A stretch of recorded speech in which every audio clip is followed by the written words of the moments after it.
Thank you.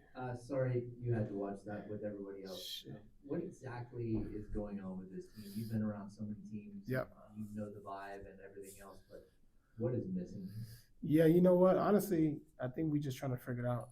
As a team, um, as you guys can see and aware, tonight wasn't our best effort by any means, but I do think there's a conscious effort of trying to figure it out and trying to figure out what works for us as a team, and all we have is each other. Based on my experience, the best part about this game and this league is that uh, stuff like this can either pull you apart or can pull you closer. And I think as a team, as an organization, um, for me being in the league some time as leadership is it's a part of some of my responsibility. Just everyone here to be able to become closer, find a way to be able to just compete at a high level. We got to do that as a team. Plus, of course, you've been around the game for a long time on all different levels. Yeah. So when you see a team like the Atlanta Hawks, they poured it out, Yep. poured it on. Yeah. Where they flexing and stuff like that. Yeah. What do y'all sit there and think about when they flexing their muscle? They feel Yeah. it. Them testosterone's high. Right? Yep. Yep. Yeah. I mean,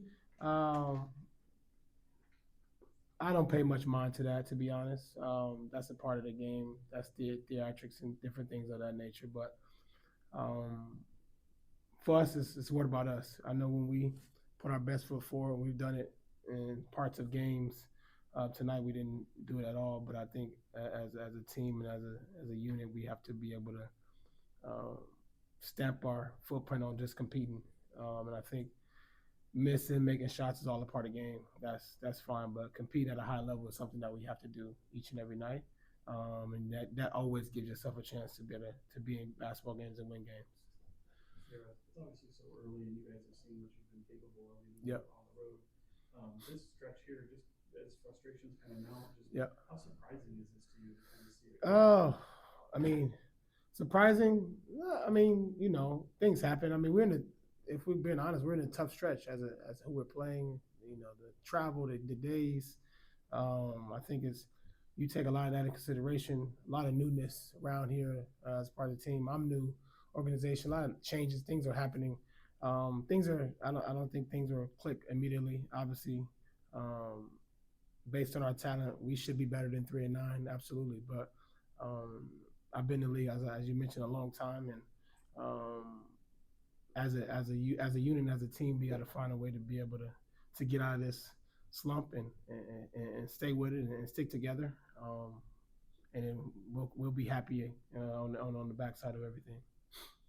Russ, I'm sure you've seen Doug's passion and just how, like driven Doug to win for the city and Yeah. this organization. How is his messaging landing Yeah. in the locker room amongst you guys as you try to figure this out? Yeah, I think Doug man has done a great job of staying true to who he is, and as you mentioned, he's a very passionate and uh, wants to go out and compete.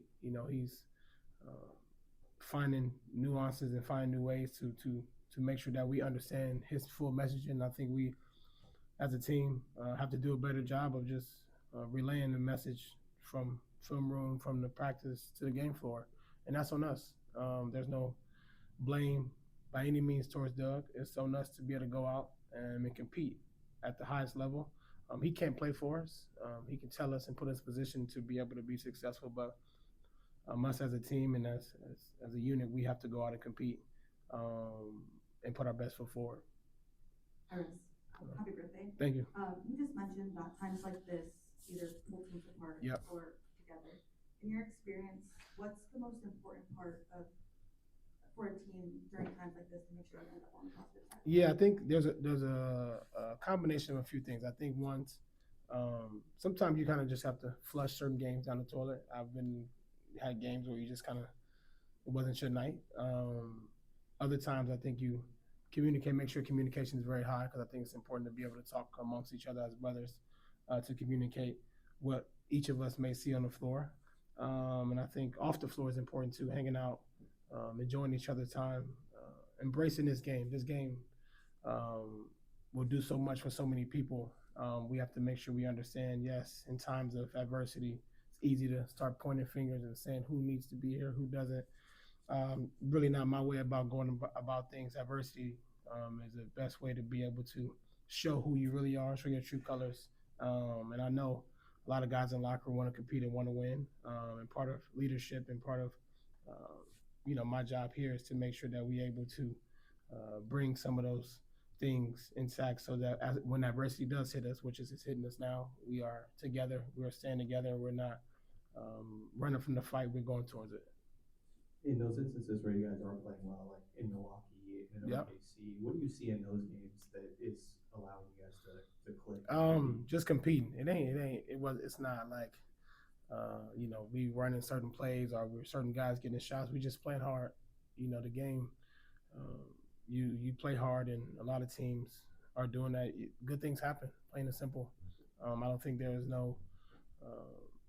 We can't point to one thing that's saying, "Hey, we did this in Milwaukee, or we did this against OKC." But I know when you compete and you play hard, you always give yourself a chance to be in the game. Russ, being that still new to the team or Yep. whatnot, but you're expected to be, one of the leaders. Yeah. Has it been, difficult or strange kind of, imposing your leadership on the guys in a short time? Not really. I think that's the best part about leadership. You get a chance to learn about each individual. You get a chance to learn about how people react, how they see different things, and I think that's all a part of it. It's, we 12 games in, and I think there's so much time and so much space in front of us. And leadership, it takes time. It's not something that happens overnight. It's something that's you have to be consistent and don't run away from it. And I'm up for any challenge. And I know as a team, we are up for whatever challenge that we're facing right now. And I think this is the best part about being, whether it's under fire, however we want to look at it, is to figure out, what we're going to do, look in the mirror at ourselves and figure out what we can do individually, and then come together collectively and make a change. Russ, in your experience, Doug's been really clear about the identity he wants his team to have. Yep. This team's loaded with, Hall of Fame level offensive talent. When you kind of have that situation where the identity your coach wants you to have might not be what personally some guy's strong suit is. Yep. How difficult is that to balance that as a player, building a Hall of Fame career playing offense and being asked to play a different style? Yeah, you know what? I think it's that's why it's a team sport, to be honest. I think, I've been on different teams where some guys are really good on certain sides of the ball and other guys are not. Some guys shoot the ball very well, some guys don't. I think the reality of that is that's why it's a team game, and our coach is asking us to be able to compete and play hard. I think it's important that playing hard is not an option. I think that is something that we all should do, and I think that is not an option. Now, we got to make sure we helping each other out, have each other's back. That is strictly on us as a team, and that's something that we have to do a better job of, and we've done it. We just got to be able to do it for 48 minutes, and I think that's the best part about team sports. You have each other's back, and you support each other. Thanks, everyone. Thanks, Russ.